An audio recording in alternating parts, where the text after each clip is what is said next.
Yeah, we're here again. It's Perry Marshall, Bob Rigneris. We are going through our top 10 predictions for the decade of 2020. Today, we are at number eight.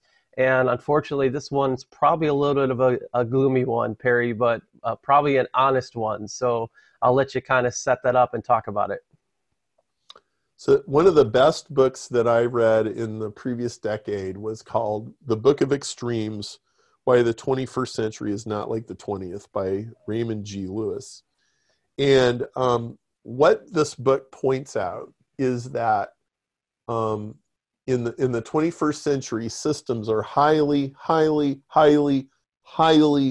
optimized. So think in terms of you go to Walmart and you buy a Dell computer, and when the computer gets scanned at the cash register, the barcode thing happens, and then like this whole chain of events then Dell gets paid by Walmart like 2 minutes later, Hmm. and the people that made the hard drive, like, they get paid, and this whole chain of events happens, and like the computer came on a ship that came through maybe the Panama Canal or whatever.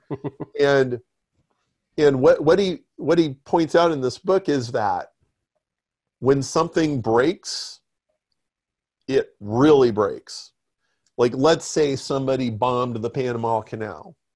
Well, a whole bunch of like super finely tuned systems where everybody gets paid right at the exact nanosecond, suddenly nobody's getting paid and nobody's making money and nobody's shipping anything, and there's ships like piling up somewhere, and they're going to have to all go around, or the electricity goes down in San Diego, and now you can't pump gas, and you can't do this, and you can't do that, you can't run your computer, and maybe the cell phone towers don't work.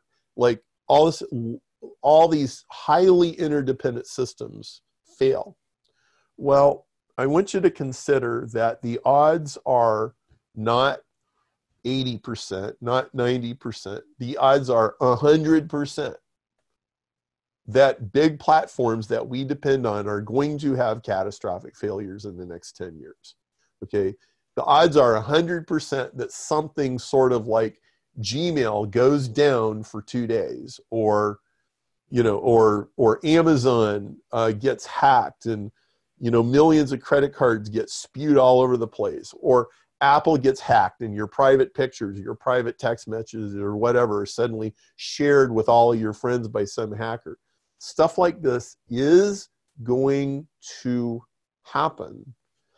Now, when it happens, it's going to obviously create a disruption, okay? But what's not as obvious is what will happen after that, okay?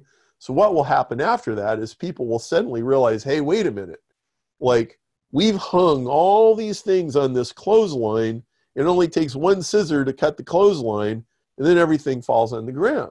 So wait a minute, what are we going to do about this? And so all of a sudden, like, people are going to rush to the government, and they're going to say, well, hey, no, I don't think it's at all logical to think that the government knows how to fix any of this, but nevertheless, right? So that's going to happen. And it's going to open up huge opportunities for entrepreneurs of all kinds of sizes to address these things. And it's like when the band snaps and when the thing breaks, that is the day that you have a humongous opportunity sitting right in front of you. It doesn't really look like one, but that's exactly what it is. And that's when the smart people need to move fast. So do you think was part of this prediction that something is going to happen to one of the big four, do you think? Well, I don't really have a crystal ball about that. Okay. But I think it's going to permanently change people's perception. Okay. Um, and what I'd like to say to Google and Facebook and Apple is, you meet the same people on the way down that you met on the way up. Mm. Okay. And I think how well these companies do in a catastrophic situation has a lot to do with how much actual goodwill they have from the people that they've been doing business with.